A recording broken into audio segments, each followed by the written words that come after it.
आज का ये समझौता 12वां समझौता है नॉर्थ ईस्ट के लिए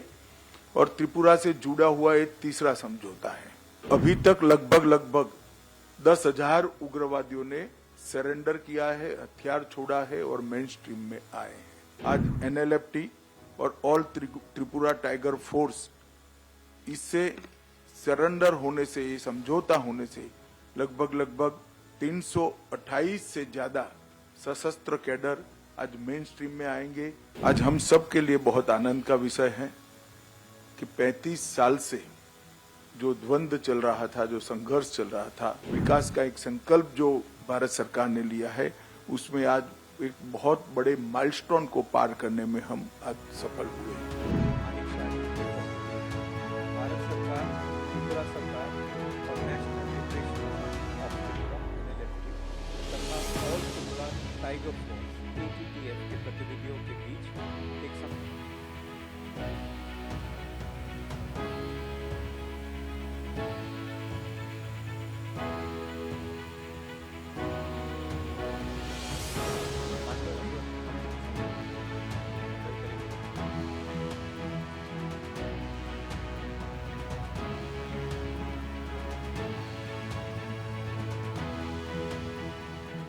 आज के त्रिपुरा की विकास और शांति के लिए इस महत्वपूर्ण समझौते के कार्यक्रम पर उपस्थित त्रिपुरा के सम्माननीय मुख्यमंत्री डॉक्टर माणिक साह जी, मेरे मित्र और पूर्व मुख्यमंत्री श्रीमान विप्लव देव जी, राजा साहब, मुख्य सचिव त्रिपुरा और मेरी लेफ्ट साइड पर बैठे हुए भारत सरकार के गृह सचिव श्री गोविंद मोहन जी, आसूचना ब्यूरो के निर्देशक Shri Tapan Deka ji, additional secretary north east Shri Piyush Goyal ji, हमारे शांति वार्ताकार जो उपस्थित हैं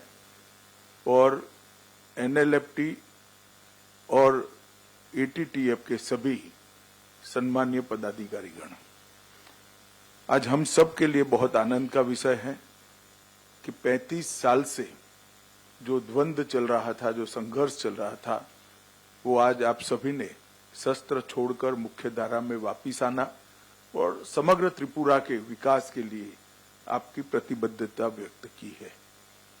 जब से मोदी जी देश के प्रधानमंत्री बने, तब से शांति और संवाद के माध्यम से सक्षम और विकसित नॉर्थ ईस्ट की कल्पना उन्होंने देश के सामने रखी है और नॉर्थ ईस्ट के लोगों और दिल्ली के बीच में एक बड़ा फासला था। ये फासला उन्होंने एक प्रकार से रोड, रेल और विमानों से जोड़कर तो दूर किया ही किया, परंतु साथ में दिलों का फासला भी दूर करने का काम हमारे प्रधानमंत्री जी ने किया है। अष्टलक्ष्मी कंसेप्ट और पूर्वोदय, ये दोनों को मिल मिलाकर पूरे नॉर्थ ईस्ट का, त्रिपुरा समेत नॉर्थ ईस्ट का विकास का एक संकल्प जो भारत सरकार ने लिया है, उसमें आज एक बहुत बड़े माइलस्टोन को पार करने में हम आज सफल हुए हैं। मित्रों, आज का ये समझौता 12वां समझौता है नॉर्थ ईस्ट के लिए और त्रिपुरा से जुड़ा हुआ एक तीसरा समझौता है और अभी तक लगभग 10,000 उग्रवादियों ने सरेंडर किया है, हथियार छोड़ा है और मेन स्ट्रीम में आए हैं। हम कल्पना कर सकते हैं कि हमारे हजारों भाइयों की आइदर और साइड से, चाहे नागरिक मरे, सुरक्षा बल मरे या हमारे ही लोग जो हथियार हाथ लेकर संघर्षरत थे वो मरे, हजारों लोगों की मृत्यु के कारण को रोकने का बड़ा इनिशिएटिव ये 12 शांति समझौतों ने किया है। आज एनएलएफटी और ऑल त्रिपुरा टाइगर फोर्स इससे सरेंडर होने से, ये समझौता होने से लगभग 328 से ज्यादा सशस्त्र कैडर आज मेन स्ट्रीम में आएंगे, उनके परिवार के साथ रह पाएंगे, भारत के नागरिक होने का गौरव भी प्राप्त करेंगे और विकसित त्रिपुरा में अपना योगदान भी दे जाएंगे। भारत सरकार ने तय किया है कि सारे शांति समझौते जो होंगे उसमें उस क्षेत्र के विकास और हथियार उठाने के कारणों को निर्मूल करने के लिए हम हृदय से संवेदनशीलता के साथ प्रयास करेंगे। हमने 250 करोड़ रुपए का पैकेज इस क्षेत्र के विकास के लिए एक मंजूर किया है, जिससे आपके मन में जो कसक थी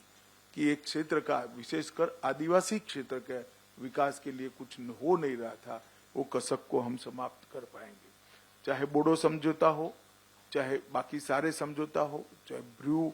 रियांग समझौता हो, हमने हर समझौते को जमीन पर उतारा है। और ये हमारी सरकार का इतिहास रहा है, मोदी जी के नेतृत्व में, कि समझौता कागज का टुकड़ा नहीं होता है, हृदय की भावना होता है, और इसको हमने जमीन पर उतार कर दिखाया है। आज हजारों ब्रू रियांग भाई अच्छे घर में रह रहे हैं, इनके बच्चे स्कूल में पढ़ रहे हैं, अपने अपने धर्म के हिसाब से वो अपना आचरण कर रहे हैं, उनकी रोजगारी की चिंता हो रही है, और भारत सरकार की सारी 300 स्कीमें उनके लिए आज प्राप्त हो गई है, इनकी प्रायोरिटी भी तय की है। और मैं विश्वास दिलाता हूं और त्रिपुरा टाइगर फोर्स और NLFT के सभी साथियों को कि हम समझौते का फुल स्टॉप कोमा में पालन करेंगे और आपकी सभी अपेक्षाओं को गृह विभाग परिपूर्ति करेंगी। मैं राजा साहब बैठे हैं यहाँ पर, उनका भी बहुत धन्यवाद करना चाहता हूँ, क्योंकि त्रिपुरा में जो आदिवासी भाइयों में एक प्रकार से मंदूक था, अनरेस्ट था, उसको दूर करने में उन्होंने भी एक बड़ी भूमिका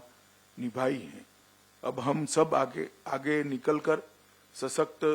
त्रिपुरा की दिशा में आगे बढ़ेंगे। मैं आज फिर से कहना चाहता हूँ, शुरुआत त्रिपुरा के समझौते से ही हमने करी थी। 2019 में NLFT SD समझौता हुआ, दूसरा समझौता भी त्रिपुरा से ही हुआ, ब्रू रियांग समझौता हुआ, फिर बोडो समझौता हुआ, 21 में कार्बी समझौता हुआ, असम का 22 में आदिवासी शांति समझौता हुआ, 22 में ही असम मेघालय अंतर्राज्यीय सीमा का समझौता हुआ, 23 में असम अरुणाचल सीमा का समझौता हुआ, DNLA शांति समझौता 2023 में हुआ, United national liberation front UNLF शांति समझौता 23 में हुआ, और उल्फा का भी शांति समझौता 23 में हुआ है। 24 में चुनाव के तुरंत बाद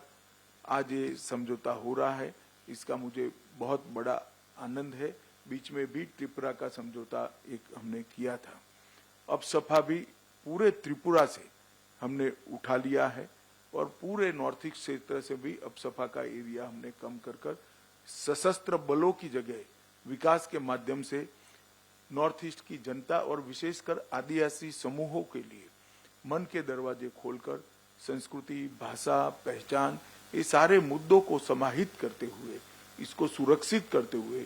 एक समग्र नॉर्थ ईस्ट के विकास के लिए हम संकल्पबद्ध हैं। मैं आज आप सभी का बहुत बहुत धन्यवाद करता हूं भारत सरकार की ओर से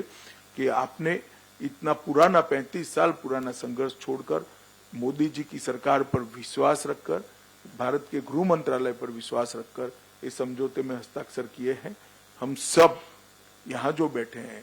त्रिपुरा सरकार के लोग, त्रिपुरा का नेतृत्व और भारत सरकार विशेषकर गृह मंत्रालय, हम सब आपको भरोसा देना चाहते हैं। इस समझौते को अक्षरशः लेटर और स्पिरिट में हम इसका पालन करेंगे और आपकी सभी अपेक्षाओं पर हम खड़े उतरेंगे। फिर से एक बार NLFT और